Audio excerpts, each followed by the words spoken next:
Well, good morning. I'm so glad you guys are here. If you're new here, my name's Jim. I'd like to welcome you here, those who are joining us online. We're actually wrapping up this series we have been in for 2 months now, right? Running with the Giants. And so if you're new here, just to kind of give you kind of the background behind this series, it was actually based off a book that John Maxwell, former pastor, leadership guru, wrote called Running with the Giants. And basically it's going back and looking at Hebrews chapter 11, where we see this incredible list of these great men and women of the faith, those that have gone before us. And we're up against all kinds of odds in their faith journey.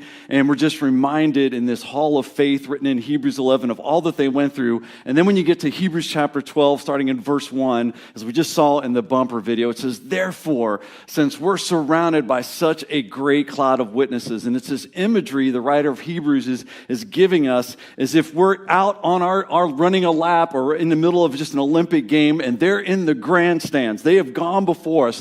They know what they went through, and they're just cheering us on. And you can just hear the excitement in the crowd. So it's this imagery, and it says, therefore, since we're surrounded by them, let's not get tripped up over all these things that would weigh us down or any sin that would easily entangle us, but run our journey of faith, this race with endurance or perseverance, this race that God set before each and every one of us. And it goes on saying that we do that by fixing our eyes on Jesus, who is the pioneer or the author of our faith. And so I was just thinking this week as we're wrapping this up, just what it would be like just to hear the crowd of the men and women of faith just cheering us on, right? I mean, wouldn't that just be crazy? So I was thinking, that's what our role is the body of Christ, is to cheer each other on. So I just thought we could take a moment, and I want to start with those that are online. If you guys could just scream at home. That's what I thought. Okay, in fact, we just hear everybody. Let's let them hear us roar, okay? Let's do it. Yeah, come on. All right, that's what it should be like. And so we get crazy when we're watching our sports team, right? Or if you're watching your kids play youth sports and they score, we act all crazy, right? But then it's like when we come to church, it's like we get all reserved, we're afraid of what somebody might think about us if we get excited. But we don't care when we're out there playing, right? Jaden, we're out there playing softball, we're like, come on. We're like cheering our team around. Hey, batter. Dustin Stoner, he's always saying, anyway.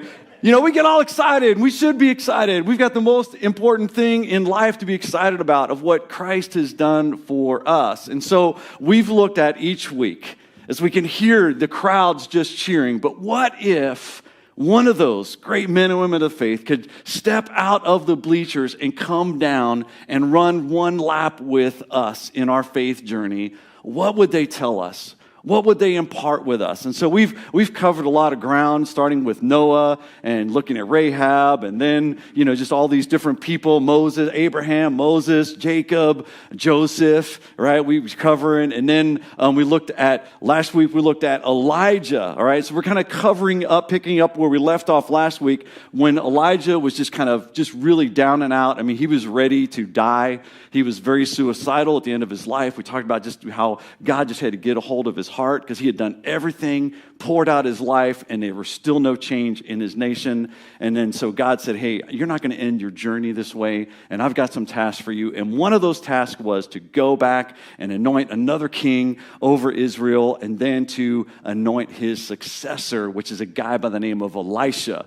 And so that's who we're going to be looking at today, is this guy, Elisha. And so I've been having some fun with this each week, just trying to help us grasp some of the Bible stories so we could kind of be reminded of them. And those of you that are maybe reading the one-year Bible, the Own It 365, you should be reading about Elijah and Elisha this week. Or maybe read that yet? You should be reading about their story. So it kind of falls right in time with that. And I'm a little bit ahead on mine, so I kind of get a little ambitious in the morning and read more than I should. But I'm a little ahead, but it's all about Elisha and Elijah right now in that one-year reading. And so just having some fun with this, one of the things that I think that Elisha would say, hey, here's a couple things I just want to tell you. Be careful what you call people, especially don't make fun of bald people. Right. Yeah. All right? How many of you ever made fun of a bald person? Don't do it. Oh, Mickey, of course you did. All right? So it's like, why would Elisha say don't make fun of bald people? Anybody know? Because Mike said a bear will attack them. So one day Elisha's out doing ministry, and there's like 40 of these young men. They come out. It's like, hey, Baldy.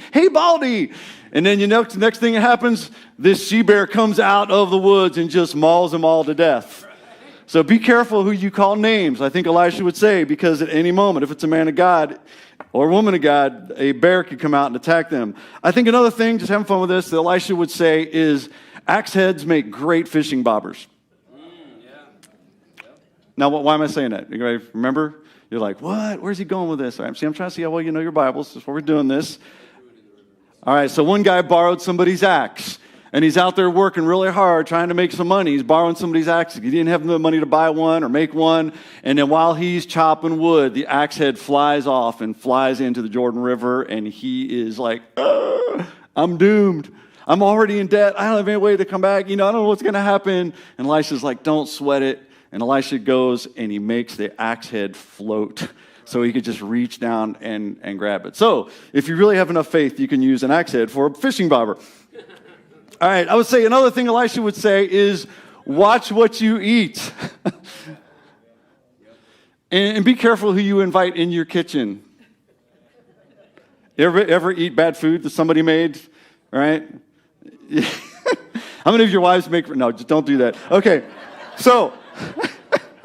We're having fun. We're just having some fun here before we dive in here. All right, so Elisha would say, watch what you eat, because one day there was this group of prophets together, and they were really hungry. And so just make sure you pick the right person to go to the grocery store. Really would probably be a better way of saying it, because this guy goes out to pick vegetables, and he ends up seeing, hey, these wild gourds look pretty good. Let's just take those and chop them up and put them in the stew. Well, they were poisonous, right? And so he chops them up, put them in the stew, and these guys start eating, and they're like, we're all going to die, right? So they start freaking out, and Elisha's like, all right, we got this. God's got this. You're not going to die. And he gets some flour and throws it in there. We don't know, he just prays, and God miraculously makes it good, right? So they didn't get sick. They didn't die, all right? Last thing, just kind of fun thing. There's a lot. Elisha did a lot of things. I think another thing Elisha would say is borrow as many things from your friends as you can. Borrow, borrow, borrow, borrow. Now, why would I say borrow as many things from you can? Anybody remember? Besides Mike, anybody else? I'm glad he reads his Bible. You come on up here. Why would Elisha say borrow as many things? Anybody know? The oil. All right. Hey, Alan, he's got it. All right. So what he did one day, there was this Shunammite woman who was really poor and really struggling. And one day she had one little jar of olive oil left. And she's like, what am I going to do? And he goes, go and borrow as many jars from your neighbors and your friends, whoever you know, as you can, and bring them back here. And she did. And he took that jar of oil and he started pouring it. And it filled up every one of the jars until she didn't have any more jars left. So don't ever stop borrowing as much as you can. Just make sure you return them clean and whatever you borrow. All right, so Elisha really did a lot of things. But one thing that I think Elisha, we're just kind of looking at kind of different angles, because he did a lot of miracles we're going to talk about here in a minute. But one of the things I think Elisha was struggling with for many years in his life is he would have this question that was probably going through his head over and over again. And the question was this, we'll put it up here on the screens, is will my life ever count? He probably had this thought, just like you and I do sometimes, like, man, is my life ever going to go anywhere? Is my life ever going to count? Am I ever going to make a difference in this world?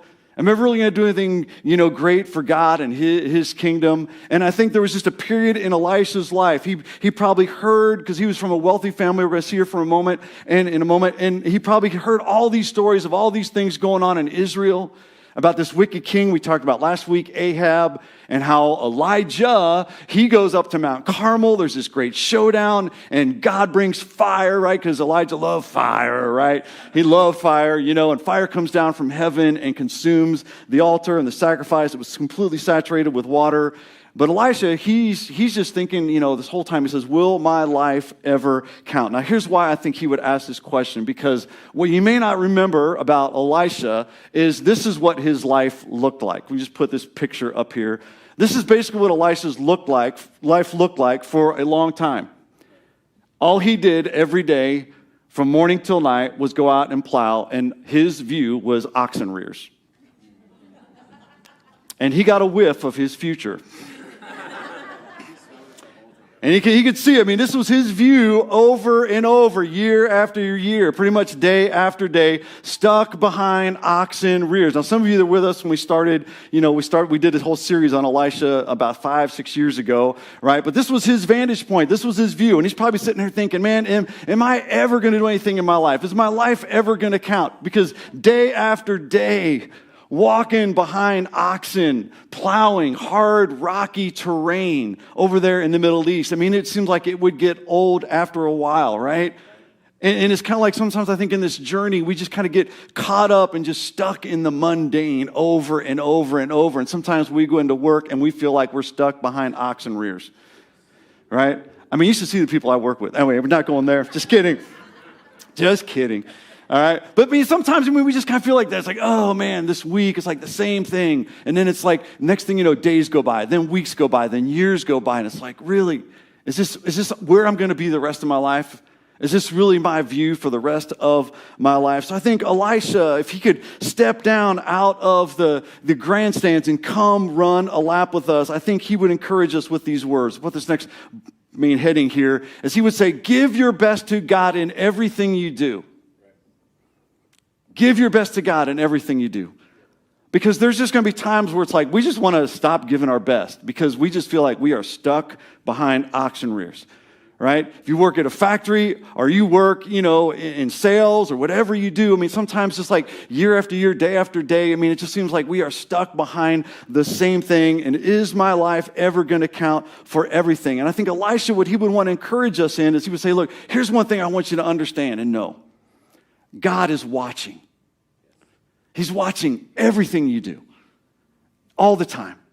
And so let me just encourage you. He said, if I could just come down and run a lap, that he is always watching. You need to understand the way that God works. And it's all about the attitude of our heart and everything that we put our hand to. And I can just only imagine, all the different things I've done in my own journey. But just to have your hands on the back of a plow and just be going back, row after row after row, day after day. I mean, it would just get old over time. And you have to think, being out in this really hot region in the Middle East, which was very rocky terrain, and it'd be sweaty and it would be stinky, and it's like, man, there's got to be a better thing in life than this, right? And he would say, man, give your best to God in everything that you do, because I think there's always inside of us this longing to get out from behind the oxen rears, right? And there's got to be something there, there's got to be something greater. And so Elisha would say, let me encourage you this: give your best to God. No matter what circumstance you're in, give your best to God. And we're going to look at 3 simple things I think he would tell us on how to give our best to God. The first thing is, number 1 is this. I think he would say, give your best in the insignificant, and God will reward it by making it significant. Right? How many times do you feel like there's things you do in life that's just insignificant? Right? And there's just these times where we just ask ourselves a question. Some of us talk to ourselves. We say it out loud. It's like, why am I doing this? Right? You ever have that conversation with yourself? Why am I doing this? Oh, seriously, right now, right in the heat of the day, right? I mean, it's like, why am I doing this? And Elisha would say, give your best in the insignificant, and God will reward it by making it significant. So we're going to pick up in 1 Kings chapter 19, and we're going to jump through a couple different chapters here looking at some of these stories. But this is right where the transition takes place, where Elijah shows up. As God, we looked at last week, told him to go and anoint Elisha to succeed him. And so it says this, starting in verse 19. It says, so Elijah went and found Elisha, son of Shaphat, plowing a field.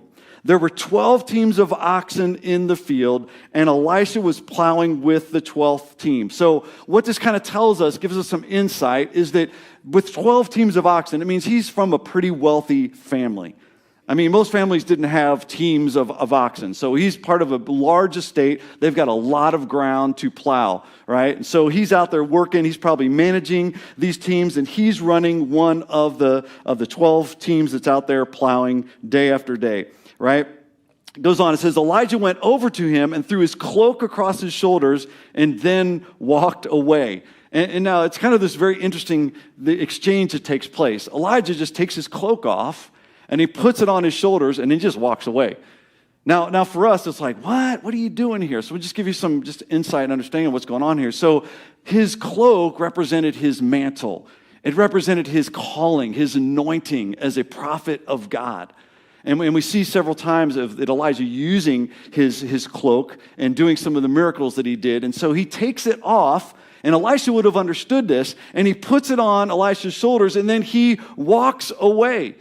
He's like, he didn't even say anything. He just puts it on his shoulders and he makes his gesture and he walks away. And here in this moment, Elisha didn't even expect it. He's just stuck behind oxen rears, right? He's just doing this insignificant thing day after day. And then Elijah, he just shows up out of nowhere and puts his cloak on his shoulders.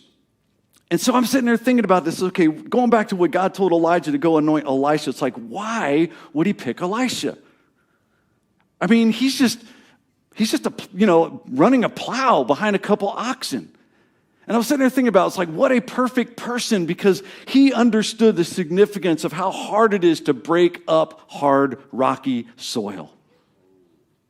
Right? He understood the significance of that and just how important it was to do it day after day.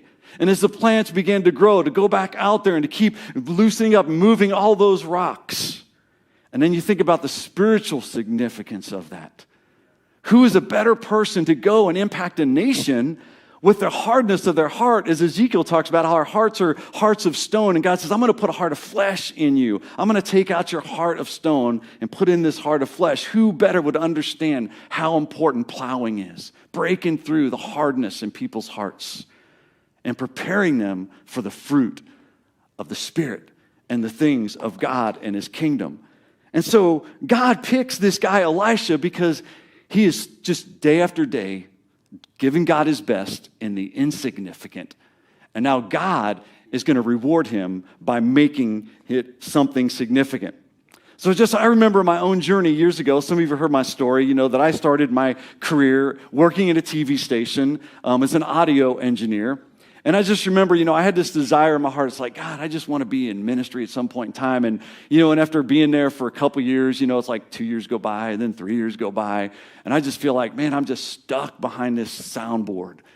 And I'm watching everybody else on these monitors or down in our studio, and they're just talking a bunch of nonsense over and over again, year after year, blah, blah, blah, blah, blah, blah, blah. Insignificant issues in life, but they had to talk about them, right? Because the media just loves talking about insignificant things all the time, right? So it's just all this stuff, and I'm sitting there watching, on these video monitors, and I'm sitting there thinking, man, when am I ever going to get out from behind this console? But I just kept doing it. It just didn't seem like it was anything important because there was nothing they were talking about that was significant when it comes to changing the world, right? But there I am, just stuck behind oxen rears at this TV studio. But I just remember just thinking the things that Jesus taught, right? And so I just want to look at a verse here in Matthew 6:6 in the Sermon on the Mount. And he addresses in this context, this verse is in the context where he's talking about prayer. He's talking about giving. And he says, look, guys, I want you to understand something. These religious leaders, they like to do everything for show. When they pray, they like to say these big, fancy prayers. Look how good I am. Look how smart I am. Look how I can pray. They try to impress people, right? And he says, when you pray, go to your Father in secret. Go to the secret place, right? And pray. Don't make a show out of your prayer. And when you fast, don't let everybody know you're fasting. Don't make some display out of this. And when you give, don't make an issue out of your giving. Look how big my check is, everybody. I'm that guy, right? It's like, don't make a big issue out of it. Give in secret. And he tells us, and this is repeated several times. Remember I told you in the Hebrew mindset, repetition is emphasis, right? It says, your Father who sees what is done in secret will reward you. You just keep doing the insignificant. Even if it feels like you're stuck behind a team of oxen, you just keep at it. And you just keep being faithful in what's insignificant, and God will reward it and make it significant. So here's the thing. When I went, I grew up, I just went to my 40th class reunion on Friday. Is that crazy? Some of you are like, I'm not even 40. It's like, right? I went to my 40th high school reunion on Friday. I hadn't seen people for 40 years. And it was fun. It was good. I got to see my best friend I grew up with. We stay in touch every year. We're constantly in touch with each other. But I hadn't seen him since 2016 in person because he lives in Texas. And I got to see some other people. But it's just I'm sitting there thinking, why did I go to this creative arts school? right? I mean, I was an acting major, and then I switched my major to music, but I learned all about, stage positioning and all these things, and being on a stage, even though there was things I hated about it. It's like, I don't want to be on the stage. That's somebody else's thing, So I went and played in the band, I'm going to be in the pit orchestra, so I don't have to be on the stage, right? I'm always trying to get away from what God's trying to do, right? So then I go to IU to study jazz, right? But then I switch my major. I give my life to Christ. I switch my major to audio technology, right? So I'm learning all this stuff about technology. Then I go work at a TV station, and I feel like, man, God, I'm just stuck behind these oxen. Is my life ever going to matter? But then what I couldn't see was after 10 years,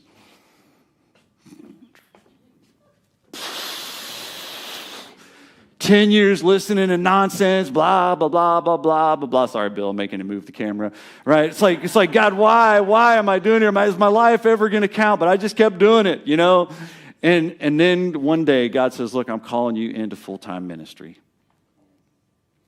And even when I started in part-time ministry, what I couldn't see is how God was going to use all that. And every church I've been on staff at, guess what I was in charge of? All the sound, lighting, video, and my title was teaching pastor. It had nothing to do with all those things, but guess where I got stuck? On the stage. And then when you can't see years, when you're just following, just holding on to that plow, just year after year thinking, what am I doing? This is so insignificant. And God says, look, you just keep at what's insignificant. You give God your best when it's insignificant, and He will reward you and make it significant. That's what Elisha would tell us. Just keep giving your best to God, even if it's insignificant. He will work it all together. Isn't that what Romans tells us? God will work, Romans 8:28, God will work everything together for the good for those who love Him, right? And just, follow Him. So He's going to work it all together. And there's times we can't see how it's all going to work together. And isn't it crazy? When we bought this building, my wife started laughing. She said, isn't it just like God to put you pastoring a church in a building that was a TV station?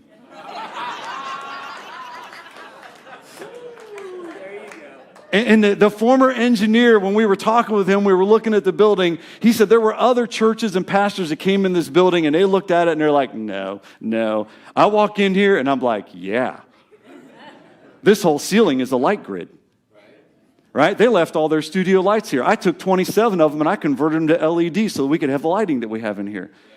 Right? Yeah. Tyler, it was funny, Tyler and I both have the same background with music and audio engineering. And we designed and installed the whole AV system with some volunteers. And so sometimes we can't see. It's like, why would He put me in a TV station? Because He knew that I would know how to use this building to turn that call center that was back there into a family room where those people could sit back there with their kids and listen and watch what's going on. Right? Because everything from the past God will use as we are giving our best to Him, and the insignificant, He'll reward it and make it significant. A second thing I think Elisha would tell us, if he could come down out of the stands and just encourage us as we're running a lap with us. Number two, he would say, give your best in small things, and God will give you bigger things. All right, now this is just kind of another angle of looking at the same thing. Give your best in small things. In other words, what we see over and over again in Scripture is that God cares about the details. He cares about the most minuscule things, the details of our lives. And I'm so thankful growing up in the house that I grew up in that I learned the importance of details from my dad.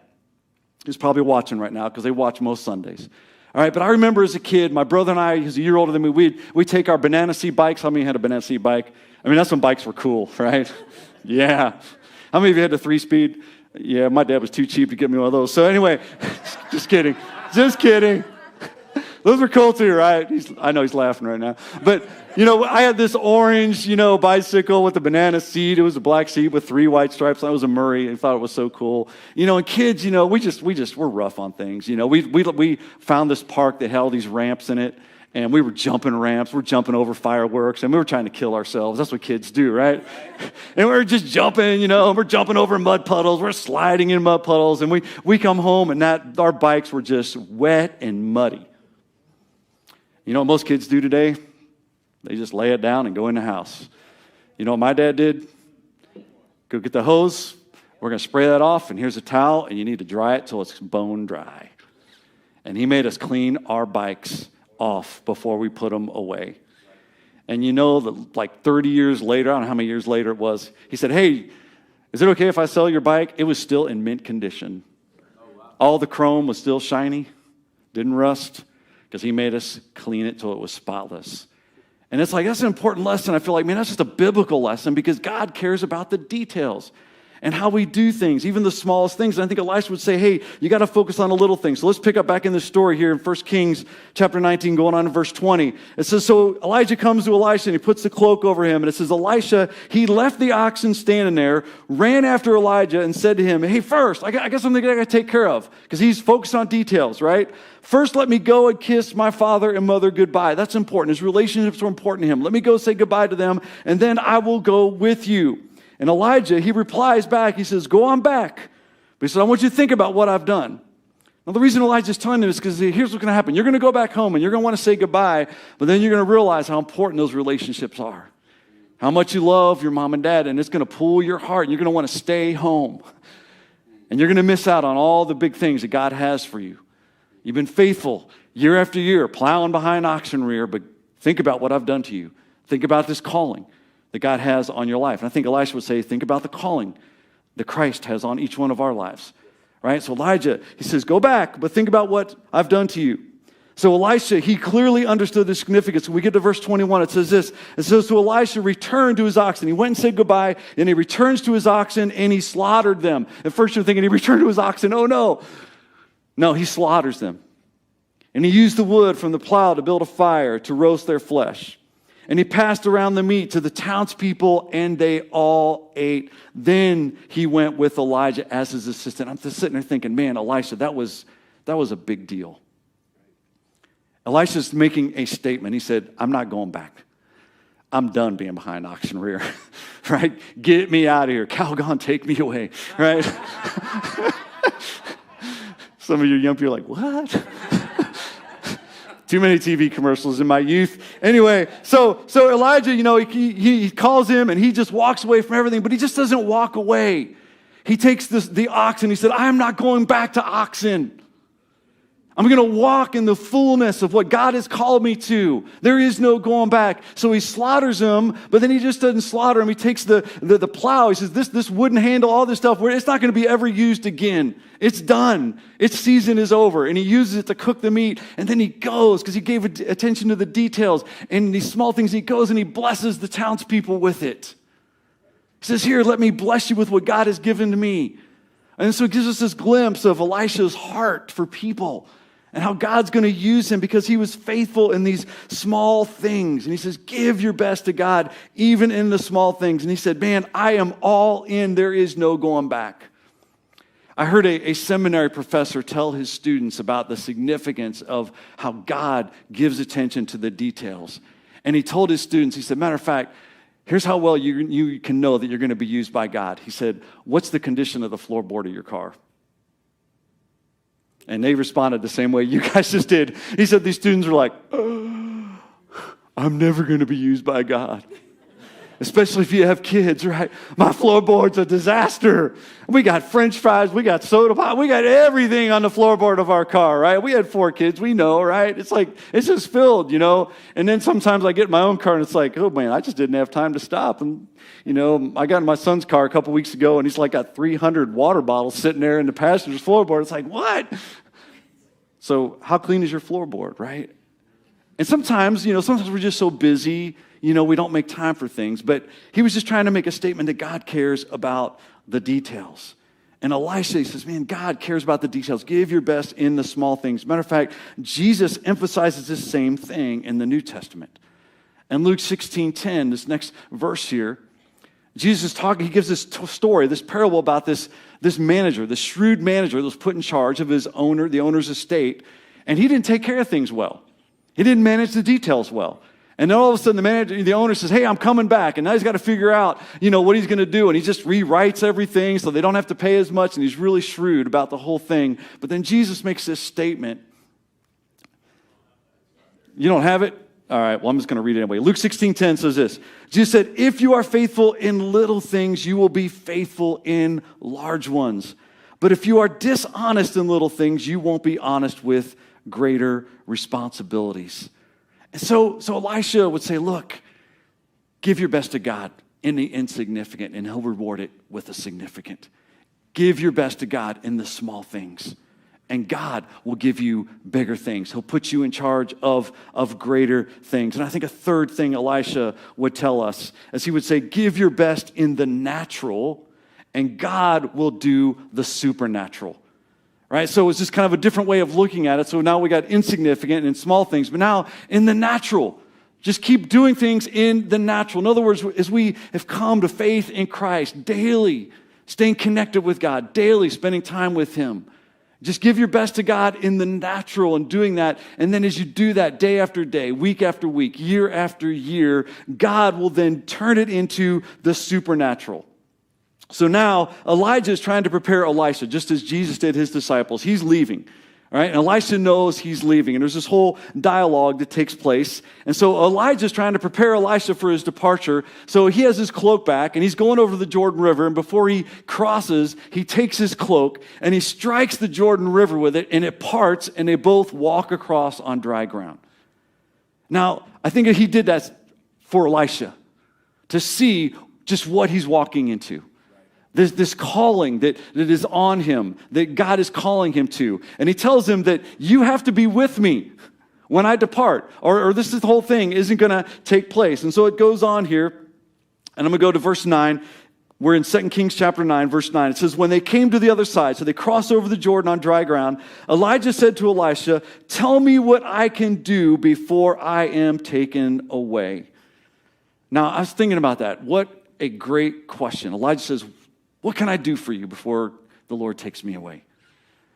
And we see this same kind of thing. Remember, we talked about this when Elijah himself was really discouraged and he just runs out into the wilderness. God didn't call him out to the wilderness, but he runs away and he's really discouraged. And then remember, like I talked about this last week, God showed up and he said, what are you doing here, Elijah? I think God he's always pursuing us. All the way back in the garden when Adam and Eve just sinned. God's like, where are you? He knew where they were. But he's after our hearts. Remember, that's what he's talking about. He's after our hearts. And so Elijah says, tell me what I can do for you before I'm taken away, because God wants to hear what's on your heart, right?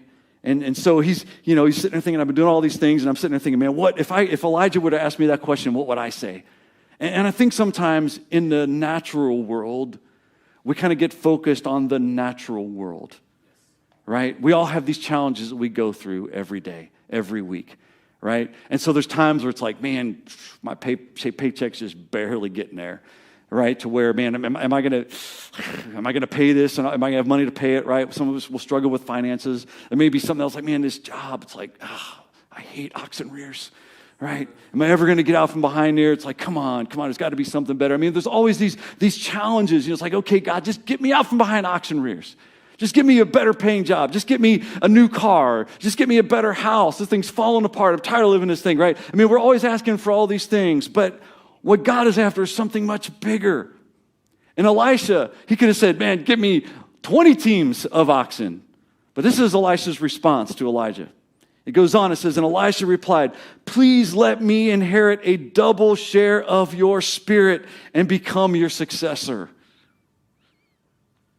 He said, that's what I want more than anything else. Let me have a double portion. In other words, he said, I want to do twice as much as what you have done. Now, what's so interesting in this story is that Elijah has 14 recorded miracles in the scriptures. Elisha does twice as many, does 28 recorded miracles. Second most in the Bible next to Jesus. That's the importance of when God asks how we respond. What do you want God to do for you? Elisha says, I want a double portion of your spirit. I'm all in. I want to do great things for God and his kingdom. I'm not going back to oxen rears ever again. I'm going to people, and I want to change the world with what God has done for me. And so he asks this big, incredible thing, and God grants it. So in 2 Kings chapter 2, verse 10, it goes on, and Elijah responds to his request. He said, you have asked a difficult thing, Elijah replied. If you see me when I am taken from you, then you will get your request. But if not, then you won't. And what he's telling him is like, you know what? Sometimes Elisha, intentions are just intentions, right? They're just good intentions. And we all have good intentions, right? We talk about it at the beginning of every year. It's like everybody wants to set, this year I'm going to lose 5 pounds or 10 pounds, or this year I'm going to eat better, and then we all last about 2 weeks and we're right back to normal, right? And it's always good to have, it's good to have a plan, right? But we always have these good intentions, but following through sometimes. And so Elijah's like, look, it's got to be more than good intentions. Are you all in? Are you all in for God? Did you pray to receive Christ because you just kind of wanted just kind of be in the club? Are you all in? Or do you really want to follow me? I mean, Jesus asked these questions all the time in the Gospels. Matter of fact, there were times when the disciples were like, Jesus, those things you said are making people walk away. It's like, come on, we're trying to grow something here. And Jesus was like, are you all in? Do you really want to follow? And that's what Elisha's doing. And what Elijah's doing with Elisha, he's really challenging him. And what's crazy is that after this, and then Elijah said, okay, why don't you just go over there and, and plant some seeds. I'm going to go over here and do something. Elisha's like, no, I'm not leaving you. I'm not leaving you. And then he does that 3 times. All right? And Elisha's like, no, I am not leaving you. I'm not going to let you leave this planet without me being with you every step of the way. I want this. I want to do great things for God. I am all in. And because of that, God granted him his request. And we look in the Gospel of John as Jesus was preparing his disciples. In John chapter 14, Jesus tells them these words because they're mesmerized by the supernatural. Right? They're like, oh, this is great. This is great. And he tells them this in John 14, verse 12. Jesus says this, I tell you the truth, anyone who believes in me will do the same works I have done and even greater works because I'm going to be with the Father. Now, many times, people over the years in church history would say, well, Jesus was just talking about how the church was going to grow and there was just going to be this larger amount of numbers of things happening. But actually, it's kind of a twofold thing. It's quality and quantity. That Jesus is saying, look, you're going to do the same kind of miracles that I did because I'm going to the Father, and I'm going to send the Parakletos, the Spirit, to come and reside in you. And I'm going to empower you with the Spirit. And you're going to go and you're going to change the world with the gospel of Christ. And there's going to be times when you're going to run into people that need healing, and you're going to pray for them, and they're going to be healed. There's going to be times you're going to run into people that are dead, and you're going to raise them from the dead. Do you know that both Elijah and Elisha did the same similar miracles that Jesus did? They were just common, ordinary men. Elisha was stuck behind a plow, and God used him to raise the Shunammite woman's son back to life. Multiplied the oil, like Jesus multiplied the loaves, one after another. Verse 13, Jesus says, you can ask for anything in my name. Ask for anything in my name, and I will do it so that the Son can bring glory to the Father. Verse 14, here's this repetition, emphasis, ask, right? Ask me for anything in my name, and I will do it. Jesus taught the same thing on the Sermon on the Mount. He said, ask, seek, and knock. And I think sometimes, I'm guilty of it too, we limit ourselves, we limit our perspective of what God wants to do in us and through us, and just thinking too small. It's like, I'm just stuck behind the insignificant. No, keep at it. And God's going to make it significant. The small things, small. Give attention to the details, and God's going to give you bigger things. And when you focus on being faithful in the natural, God will use you to do the supernatural. That's God's promise. That's his word to us. So let me just kind of wrap up with 3 last things here. And I think that if Elisha could just run, he's saying, okay, give your best to God. Give your best to God in everything you do. But let me just kind of give you 3 last things. Because I think Elisha, we could ask him and say, okay, but how did you do that? How did you get there? And I think Elisha will say, let me give you some last words of encouragement and just 3 simple bullet points here. I think the first thing that Elisha would say, in order to do this, you need to cultivate the presence of God in your life. And just the importance of cultivating on a daily basis the presence of God in your life. So one of the crazy miracles that Elisha does, is one of my favorite miracles, is that there's this time where these 3 kings come together. The king of Israel, a guy named Joram, he was the son of Ahab, we talked about last week. Ahab's gone now, Joram's his son. He's the king of Israel. He calls, gets the king of the southern kingdom of Judah, Jehoshaphat, to come and join him in battle. And then they get this other king of Edom to come. So they're all 3, they travel for like 7 days. It's in the hot, scorching heat. They get to this valley, and there's no water. A place where there's supposed to be water, there is no water. And they've been traveling, and they are all thirsty. Their animals are thirsty. They're bringing cattle with them for food and for sacrifices. And then when they're getting ready to join forces, the king of Israel, Joram, he goes, God brought us here to kill us. Because he knows from what his father went through, worshiping Baal, that was all wrong. He's like, oh, God brought us here to get us. And so Jehoshaphat, who's this good king, he's like, isn't there a prophet anywhere in the land in Israel? And he's like, oh, and so he goes and gets some of these false prophets, right? He's like, come on, isn't there a prophet of God? And he goes, yeah, there's this one guy, Elisha, but he never says anything good.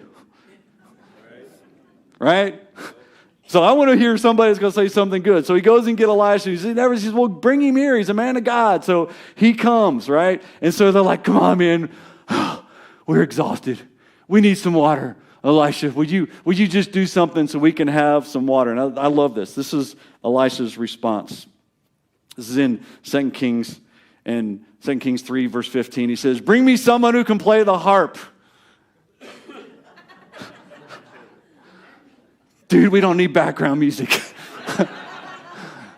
We need water. I love the sentiment. We don't need background music, to stir us up. We need some water. And he said, bring me someone who can play the harp. And it goes on. He said, because Elisha's saying, look, I know you need water, but what you need more than anything else, you need the presence of God. And so he says, bring me someone who can play the harp. And so this harpist comes. This is while the harp was being played, the power of the Lord came upon Elisha. And it's from that vantage point that then God gives him instructions as to what to do. And so Elisha would say, look, you need to cultivate the presence of God. That's why we have musicians play on the stage. We just don't do this to get us excited. I mean, we do to get us excited towards God and the things of his kingdom. The thing we're all going to be doing in heaven, it says in the book of Revelation, in the Old Testament, we're going to be worshiping God through song, through singing, and other things we're going to do. And it's all about just presenting our hearts. So we start our service just singing. It's one form of worship. And Elisha's like, you need to cultivate worship in your life. This is all part of what is important so we can draw into his presence. Cultivating his presence. The second thing he would say is then once God speaks, now you got to put your faith into action. Right? What do we say around here? Know the word, do the word, right? No, it's two pedals, all right? The spiritual life, it's two pedals on a bike. Know the word, do the word. It's not enough just to know the word. We got to put our faith into action and do the word. So Elisha will say, you got to put it into action. So it goes on. 2 Kings 3, verse 16. He said, here's what the Lord's telling us to do. Make this valley full of ditches. Start digging, boys. Elisha. Dude. First, you bring a harpist. Now you're telling us to dig ditches. We don't have any strength. I mean, come on. We are thirsty. That's going to kill us, man. The Lord said, start digging ditches. So get all your troops. And you guys get off your horses and get down here and start digging ditches. You want water? You got to put your faith into action. And so they're out there just digging. It's hot. They're sweating. I mean, it's bone dry. And they're digging and digging and digging and digging. James tells us this, James 2:17. He says, look, here's the deal when it comes to our faith. Faith by itself, if it's not accompanied by action, is dead. And so this is what Elisha's calling him to. He's like, look, I know this seems crazy. Isn't that what most of God calls us to? It seems impossible, but you need to start digging ditches. And I think the last thing, we'll wrap this up here because I'm going long here. Last thing he would say is, don't base your life on what is seen, but on what is unseen. I know that you feel like you're stuck behind oxen, and you don't feel like, you maybe feel like you're not going anywhere, but God's saying you keep digging ditches. And you be faithful to God's word and what he said to do. And you're faithful in the natural. And you just keep doing it day after day after day, year after year. You dig those ditches and you focus not on what's seen. There's no water, Elisha. And we're just digging holes out in the middle of the desert. This is just crazy. And then he goes on in verse 17. It says this. He says, you will see neither wind nor rain. Remember the whole thing with Elijah? He thought, all the presence and the power of God, it's going to be in the fire, right? It's going to be in the wind. It's going to be in the earthquake. And no, it wasn't any of those. It was in the still, small voice where God spoke. And so Elisha's saying, look, you will see neither wind nor rain, says the Lord, but this valley will be filled with water. You will have plenty for yourselves and your cattle and other animals. Verse 18 says, but this is only a simple thing for the Lord. He is the God of the impossible, right? For he will make you victorious over the army of Moab. Not only will he provide you water because you're going to be faithful in digging these ditches, but he's going to give you victory. But you got to put your faith into action, right? Moses, remember when he was at the edge of the Red Sea, he's like, we're doomed, and all the Israelites are like, come on, Moses, you led us out here to be slaughtered. And God says, what are you standing there for? Get out in the water. Got to put your faith in action. As soon as they stepped out in the water and he struck it with a staff, the water parted and they walked through on dry ground. Skipping down to verse 20. It says, the next day, at about the time when the morning sacrifice was offered, they're doing all these things with no evidence of water. Water suddenly appeared, and it was flowing from the direction of Edom, and soon there was water everywhere. That's putting our faith in action. Focusing on what is not seen and basing our life on what we're seeing. It's like, man, all I see is oxen rear. But God says, fix your eyes on what is unseen. Matter of fact, let me just wrap it up. 2 Corinthians 4, verse 18 says this. So we fix our eyes not on what is seen, but on what is unseen, since what is seen is temporary, right? But what is unseen is eternal. And God wants to do great things in and through each and every one of us. And just as we're wrapping up this series, every one of the men and women of faith, if they could just run alongside of us for one lap, they would just echo the same thing.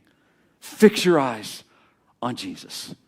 He's the pioneer and perfecter of our faith. Fix your eyes on what is unseen. Give your best to God in everything you do. And he'll take the insignificant and make it significant. He'll take small things and he'll make them bigger and greater things. And when you're just faithful in the natural, God is going to release the supernatural in your life.